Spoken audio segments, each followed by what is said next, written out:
Bonjour à tous, aujourd'hui on va se retrouver pour une nouvelle vidéo. C'est une vidéo qui m'a été demandée en commentaire et donc je vais me lancer sur cette analyse de l'OAV Lost Girls. De toute façon c'est un sujet qui m'intéresse énormément et puis il y a des liens entre cet épisode là et la théorie des chronologies. Donc je vais faire cette vidéo, cette analyse en deux parties.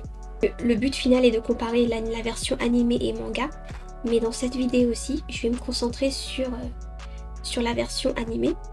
Donc il faut savoir que déjà cette version animée elle est en lien avec les épisodes 6 et 7 de la saison 1. Je vais les évoquer rapidement dans cette présentation.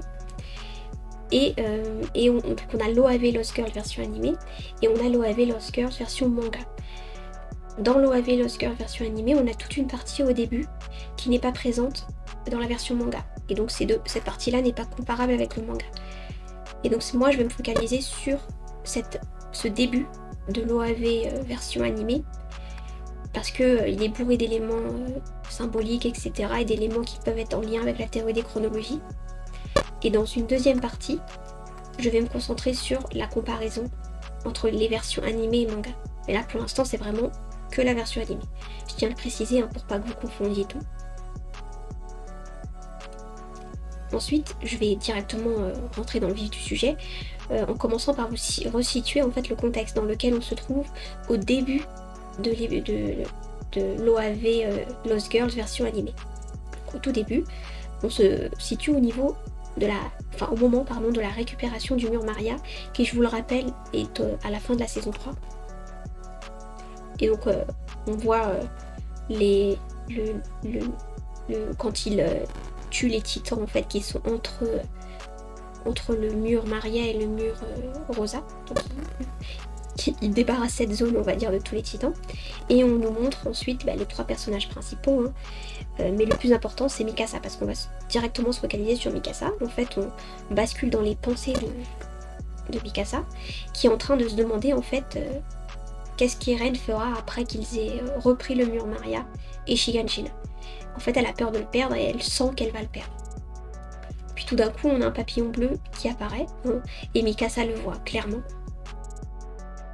Une petite chose que je voulais dire sur ce papillon, ça n'a pas l'air d'être un papillon qui est réel en fait. Moi j'ai l'impression que c'est un papillon qu'on peut qualifier d'un papillon magique. En fait, c'est comme si c'était que Mikasa qui pouvait le voir. Et puis de toute façon je reviendrai dessus par la suite, mais moi j'ai l'impression que c'est vraiment que Mikasa qui peut voir ce papillon, parce qu'il n'a pas l'air d'être réel. Et au moment où le papillon passe, Mikasa dit se souvenir de quelque chose et elle parle d'un souvenir lointain. Ensuite, ce papillon se multiplie à l'infini.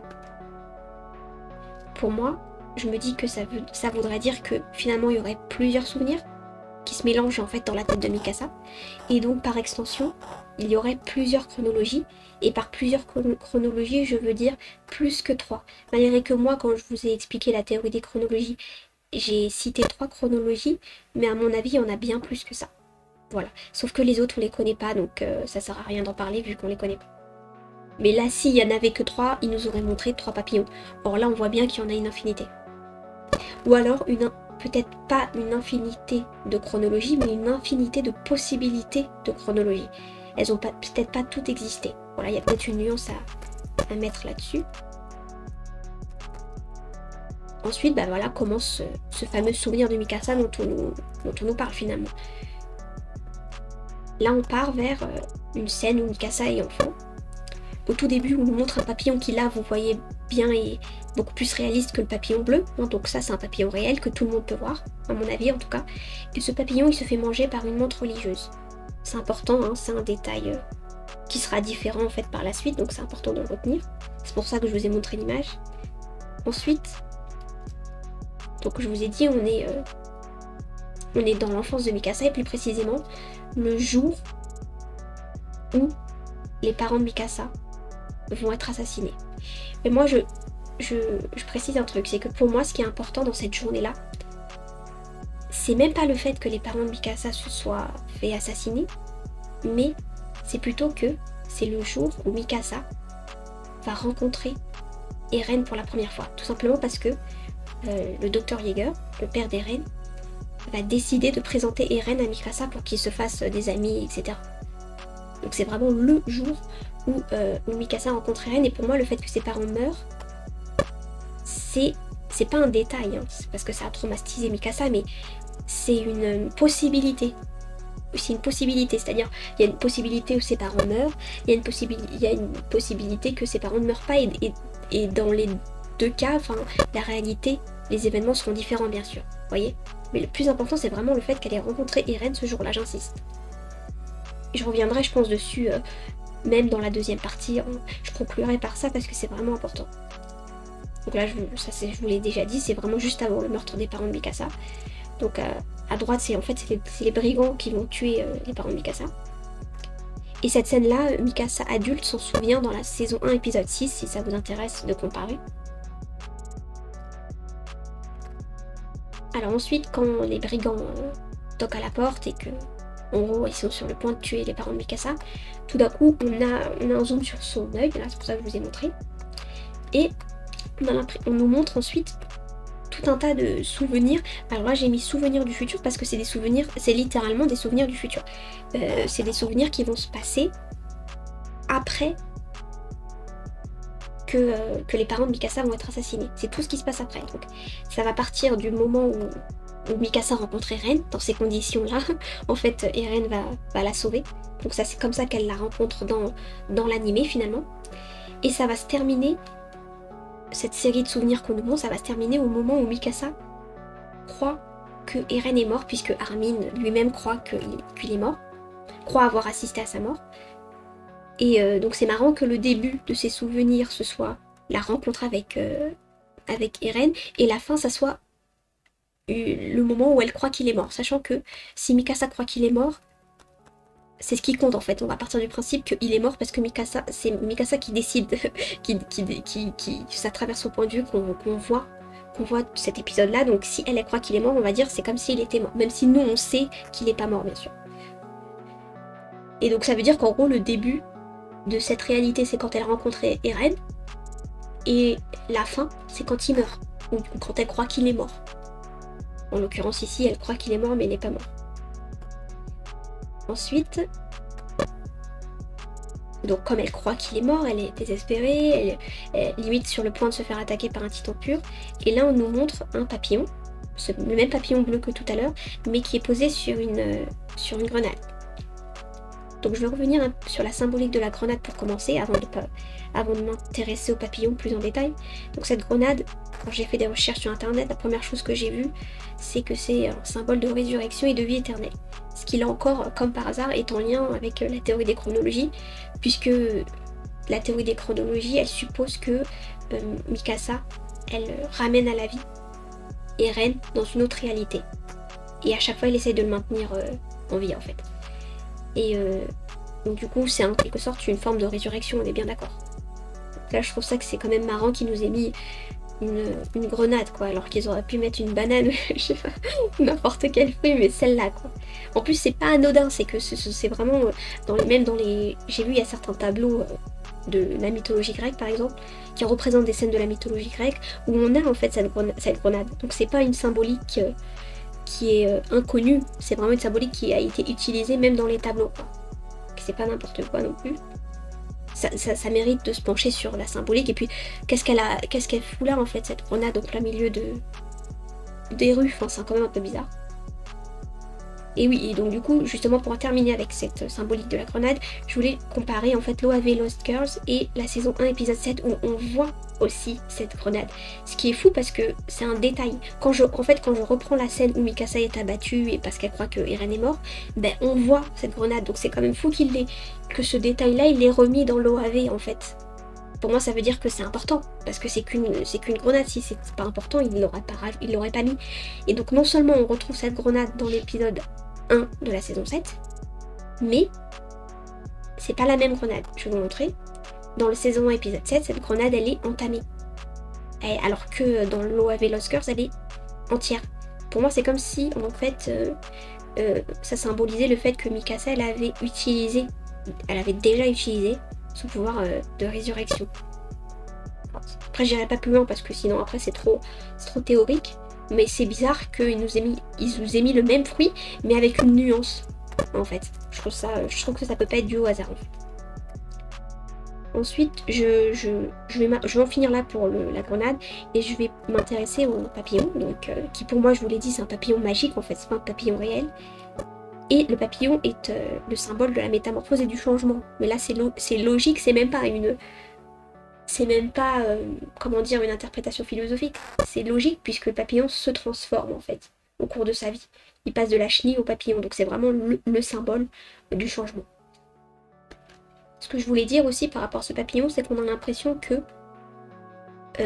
déjà qu'il parle, enfin par télépathie on va dire, il parle pas vraiment avec sa bouche, mais on a l'impression qu'il s'adresse à Mikasa. Et il s'adresse à Mikasa en ayant la voix de Mikasa. C'est un peu bizarre, hein. Je vous conseille de revoir cette partie-là pour me dire si vous êtes d'accord avec moi, mais on a l'impression que, en gros, c'est comme si ce papillon, c'était la voix intérieure de Mikasa. Mais je dirais même plus la partie inconsciente, en fait, de Mikasa. Parce qu'elle lui dit des choses, ce papillon, cette voix, elle lui dit des choses que Mikasa n'a pas l'air de savoir. Enfin, elle n'a pas l'air d'être consciente de ça au quotidien. Quand on la voit, par exemple, dans l'animé, on n'a pas l'impression qu'elle est consciente de ce que va lui dire ce papillon, donc sa voix intérieure.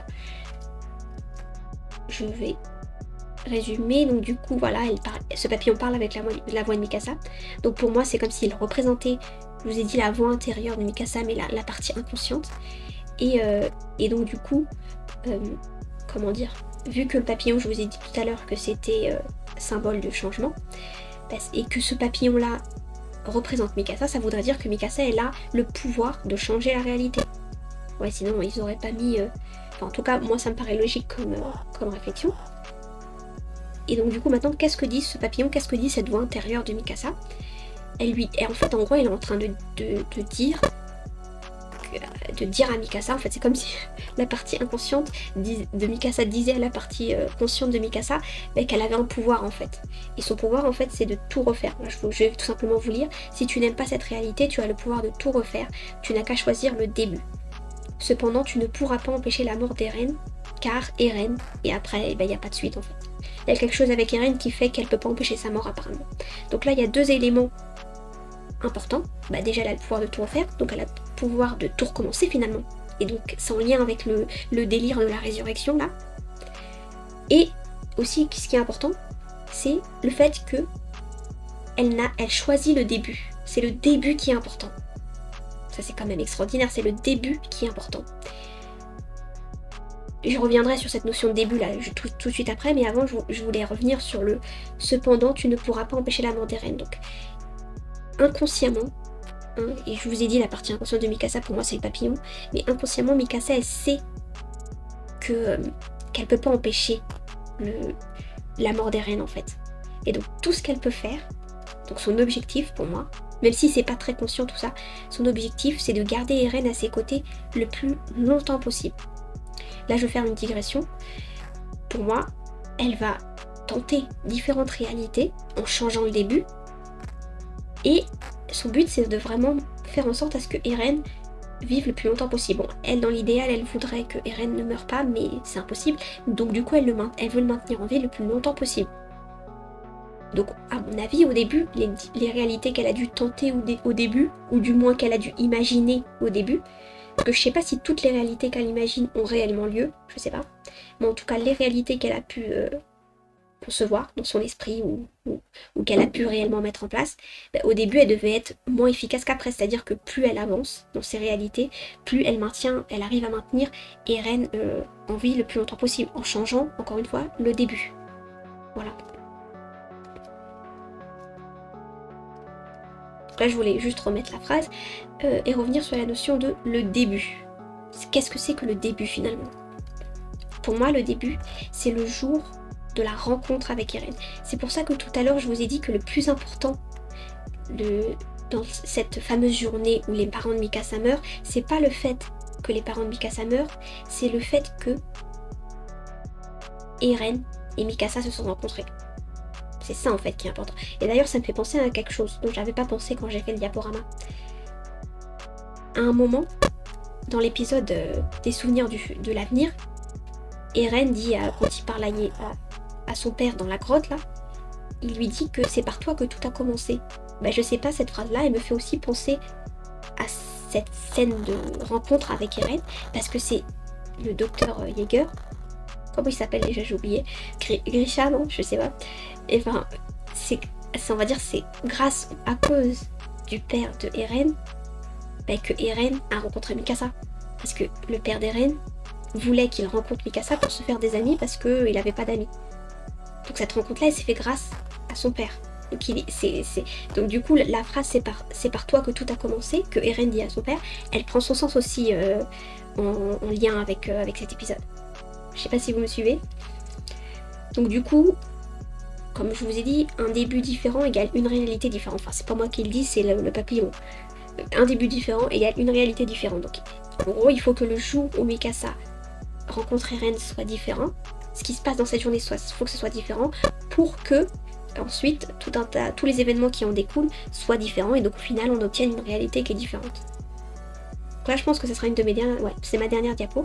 Donc là, le jour où Eren rencontre Mikasa, dans cette nouvelle réalité qu'on nous montre, qui est différente de celle qu'on nous a montrée au début de l'épisode, c'est une nouvelle réalité où dès le début la journée est différente puisque vous voyez que là, la menthe religieuse ne mange pas le papillon alors que tout à l'heure elle le mangeait. Donc dès le début on a une différence qui peut paraître subtile mais qui est quand même qui a son sens, on va dire.